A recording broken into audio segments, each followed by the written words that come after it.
A scholar, and she had been very diligent in giving to the college that I attended, so that students that had modest means would have an opportunity to go to a Christian school.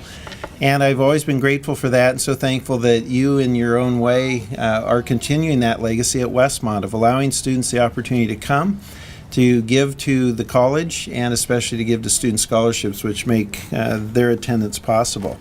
We're off to a great start this year. The enrollment is just full. We're again having just some wonderful overseas programs. Some of you know that we've started a Westmont Istanbul program. That group is getting ready to go in the spring. This past June, we took an alumni trip to Rome, Athens, and Istanbul, and we had a chance to actually see Yeditepe University, where we're in partnership and where our students will be housed and educated during the spring semester. But really enjoying that. We're also in the process of planning Westmont in Asia, and we don't know for sure where that will land. It undoubtedly will be housed either in one city or 3 cities, but not be the same type of travel program that we've had in terms of the Westmont Europe travel semester. But still, we really want to have an embedded program in Asia, begin to understand more of the Asian mindset, and also capture a sense of just the emerging leadership that so many of the Asian countries are now providing. I also have the privilege of introducing Sue Savage, and before Sue comes, I wanted to say a word about my own appreciation of Sue's work. Sue has just been a wonderful part of our faculty. She retires at the end of this year, and the last 10 to 12 years have been spent with her focused on a series of paintings, her bowl series. And when I first saw the bowls, they are incredibly sacramental. They invite just broad, meaningful, deep reflection on our life with God. And I was with Sue when I saw one that she could tell I particularly enjoyed, and began to ask her about it, and she began to elicit from me normal responses. I didn't realize that she was teaching me. She was getting ready to teach me a big lesson. And so she asked me, she said, "What do I see?" Of course, I said, "I see a silver bowl," not knowing that silver is not a color that can be painted. And what she began to tell me and help me to understand is that the way in which she had painted the reflections caused our mind to fill in the blanks. And when you look at her paintings inside and you think you see silver, there isn't a fleck of silver in the painting because silver is not a color in the palette. Your mind fills in the blanks. And so when you look at those bowls and you think about the fact that we, in a very clear way, the analogy that makes for our life with God, where we have these glimpses, we have these suggestive moments. And over time, we come to understand our life with God very much from the experiences that we have and the reflections on those experiences and the way in which our own conceptual understanding puts together our thoughts, reflections, and experiences. But it's never a complete picture. And it's the capacity God has given us to fill in those blanks that help us see God and begin to experience Him. So I've just had such an incredible appreciation for Sue's contribution to the college, but also her unique contribution to me and to my opportunity to learn and know God in a broader way. Sue, come and speak.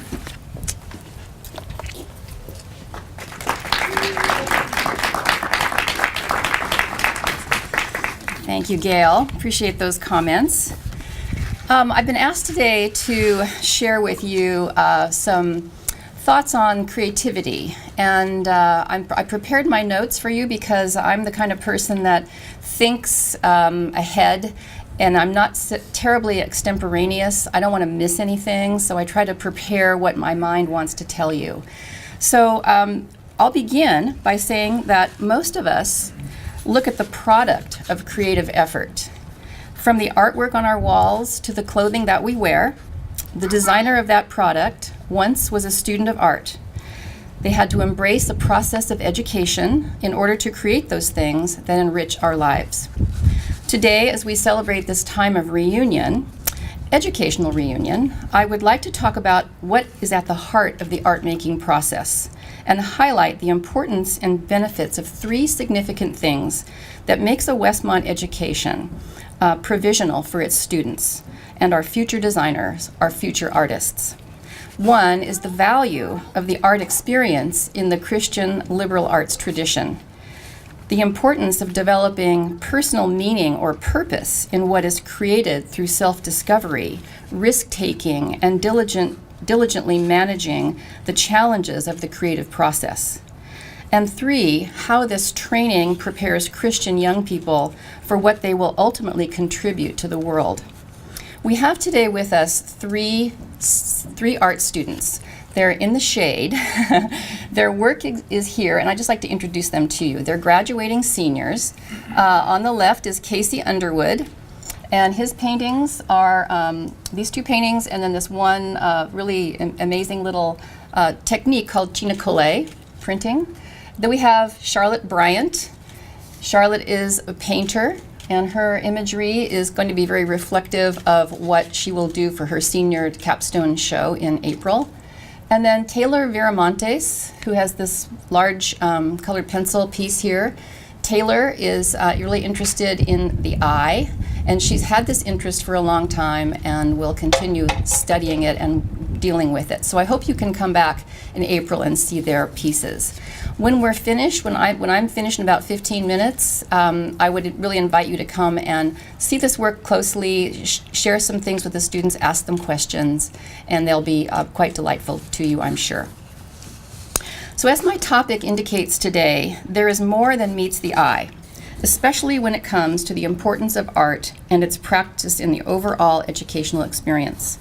A liberal arts education is a process of interdisciplinary integration. The process is more than just the mere study of a variety of subject matter. It is instead a community that works together to celebrate and nurture relationships of knowledge and invites a variety of approaches in integrating that knowledge. In its goal to educate the whole person, its focus is directed toward the well-rounded cultivation of the mind, as it encourages intellectual curiosity, open-mindedness, and enhanced creativity. A liberal arts education enables students to learn how to learn as they mature academically and as they move into the next phases of their lives after graduation. Since the intellect is that part of our mind that is concerned with the creation and discovery of meaning, with finding significance in things and events, the arts as a whole support and contribute mightily to this process.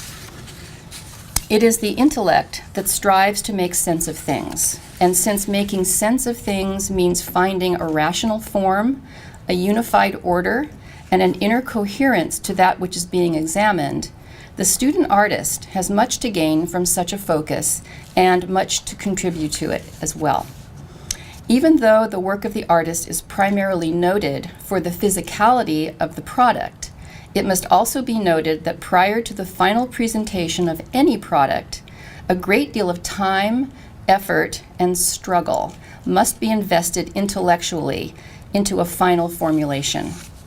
This engagement requires that questions be asked, problems be solved, risks be taken, and decisions to be made and remade and remade and remade until a suitable outcome is realized. Struggle is a key ingredient. Struggle is at the heart of success, for it is often the failures and the experimentation that teach a great deal more than the successes, for the seeds of the next idea lie in the revelations that failure provides. Struggle is the life lesson that teaches endurance, strengthens the individual, and nurtures confidence. Training in visual perception contributes to awareness of what is around us, especially those things that might seem insignificant. This heightened awareness sharpens the artist's perceptions so that seeing becomes knowing and knowing becomes more imaginatively given away. As a sustained endeavor that it draws on the wholeness of one's being, the making of art is a consequence of disciplined effort. It is not merely a recreational activity. As human beings created in God's image, we bear the mark of His creativity, as well as His impulse in us to create. God, as our Creator, created us to be creators. We therefore cannot think of art making as something superfluous or secondary to our existence. With that said, we also mustn't think of our creations as replications or copies of God's great works of art either. Our works are new creations. What we do is not a redoing of what God has done. We are not mirrors of His image, we are bearers. We create as He created, we do as He has done. By embracing the nebulous realm of creativity and invention, where there is very little black and white, lots of gray area, and a wealth of necessary experimentation, the art program in the Christian liberal arts experience provides students with the opportunity to develop their identity as creative beings and prepare them to use their God-given abilities to make significant and interesting contributions to the growing complexities of our world. One of the most significant gifts we have been given is the gift of imagination, the ability to look beyond what is immediately present, the ability to look forward to what might be. For all of us, our imagination helps us order our world and helps make sense of our experiences. Imagination puts us in touch with a larger narrative and helps us see differently. It can be a resource for helping us think more clearly about our world and our place in it. Artists pick up on those connections. Artists are curious people. They explore quirky things, and they wonder about things many people might overlook or perhaps never consider.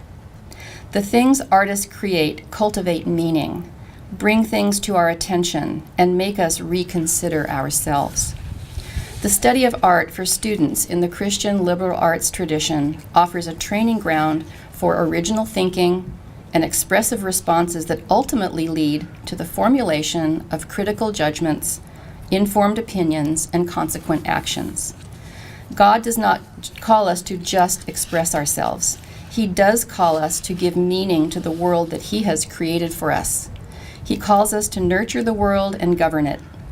As Christians and as artists, we are called to share our voices in this world. It is vital that we continue to nurture artists of vision and assist those who are ultimately able to authentically incarnate the experiences of mystery, wonder, and awe that are so prevalent in the Christian realm. For this reason, we cannot afford to ignore the study of art in Christian higher education or just pass by a work of art on the wall or as it dimensionally stands before us. For we cannot afford to cut ourselves off from an important means by which life's ultimate meanings are perceived. The students we have with us today are graduating seniors. There are 14 more of them, and I'm very proud of them. Each has discovered something of this multifaceted integrative process for themselves. Each shows something of what has inspired them, what they have discovered to date, and something of what is continuing to mold them as they formulate what they want to say about their place in the world at large. These students have responded to those motivations and have made art from those responses. The work comes from what each of them cares about. Their art has come from within. It reflects their person. It is a true language of their soul. As their instructors, we are not so interested in directing our students to make Christian art, but we rather desire to help students see the value that art holds for them as they manifest the intent of their art as Christian individuals. For each of these students, art is not so much about the result. It's about what happens to them along the way. These students have been stretched. These students have learned that the most important part of their resulting product is the part that is not portrayed. For them, there is more to their creations than meets the eye. There is another ingredient in this process, and that is the viewer.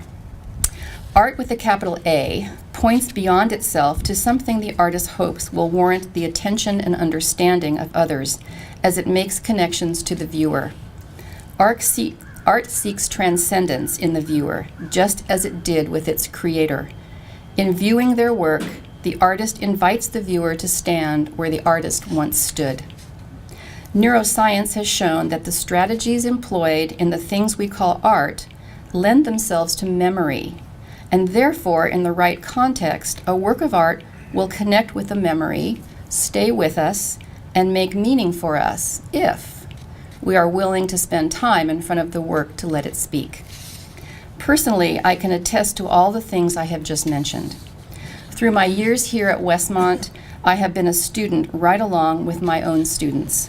This place has molded me, nurtured me, and the experience has helped me make the person who stands before you today.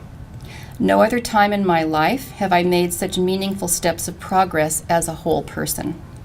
The artwork that I show in the current museum exhibition comes directly by joining my students in our hands-on investigations of integrating our Christian faith into our learning. It also comes from my personal understanding of the world I live in and how I desire to make a difference in this world by the work that I create. The same principles and philosophy I mentioned earlier have molded the work of all of the artists in the current exhibition, Invisible Realms Expanding the Sacred, in our museum. As a contributor to this exhibit, my Christian voice speaks through the use of historical symbolism and metaphorical relationships. I strive to bring forth the truths of the Christian faith through the guise of simple, ordinary forms such as silver vessels, cloth, spheres, fruit, thorns, ribbon, and paper to assist in transforming the viewer's knowledge of the joy, hope, peace, comfort, and saving grace of the Christian faith into reminders and narrative devotions of what our faith offers. For believers and non-believers alike, I desire to help fill that spiritual-shaped hole we all have within us, to bring us to a place where we can be held for a time and contemplate what we know about our own version of that story. For healing, for restoration, for gratitude, these images strive to bring greater awareness for greater understanding. In his introductory essay for this exhibit, Dr. Charles Farhadian says, "When we view art, we seek transcendence because we believe there to be more to life than what meets the eye. For many, what meets the eye is a guide to realities beyond the visible realm." Farhadian goes on to say, "When we look at these works, we are not content to see merely the material world as an end in itself. Instead, we experience something greater than ourselves."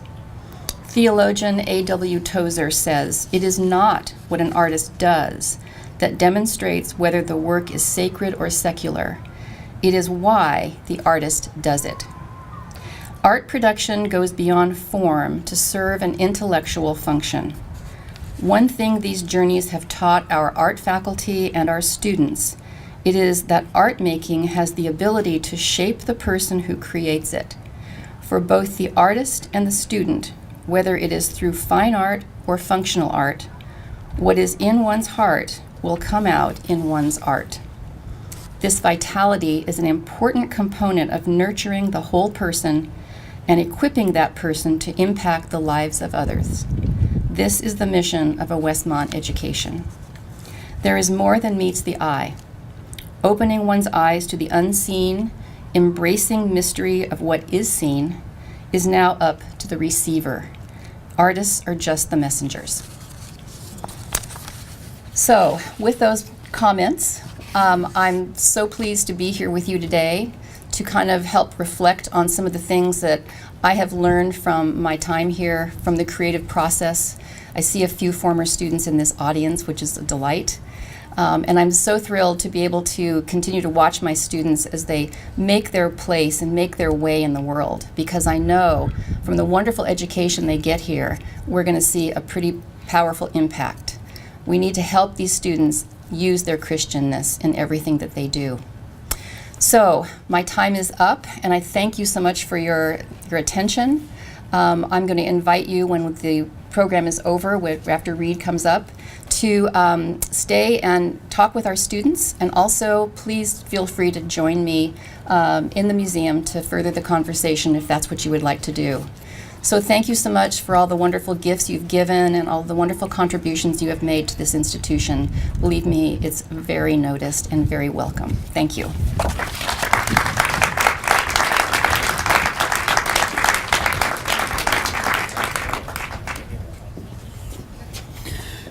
Well, I'd like to close our time with a prayer and a blessing.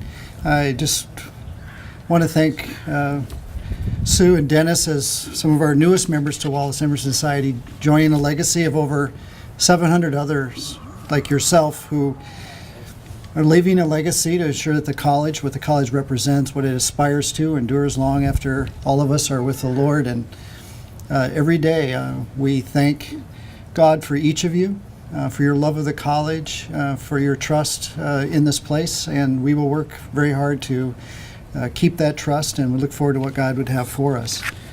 I kind of live my life at warp speed, so listening to Sue talk, it just reminded me of the first time I was blasting by one of her bowl paintings, and it just stopped me in my tracks, and in a different way, it paused me to think and to reflect, even in the midst of my busy life. And I also, Sue is teaching my son who is here, so I'm thankful personally to Sue for that gift to my son as well. So let us end our time together in prayer. Lord, we are grateful to gather together. We are grateful that you are a creative God, and as creator, we accept and relish and ask for your guidance as we enter into the co-creative process with you, to do things that are beautiful, do things that make the world better, do things that point to you. And it's not always clear what you're asking of us, and yet we have tremendous faith that as we look to you to guide us and direct us, you are sufficient. Thank you for each person that's here, and I ask for your blessing upon them and their lives, for the relationships and the friendships they have, for the communities that they belong to, for all good gifts. I ask that you would give that to them. Thank you for their love of Westmont and for our love of them. What a wonderful gift. So we end our time a grateful people and pray this in Christ's name. Amen. Thank you for coming, and I would echo, please take time to view these wonderful pieces, meet our students. It's the best part of Westmont. The buildings are great, but the students are better. So take time to meet our students that are here and enjoy your time. Thank you.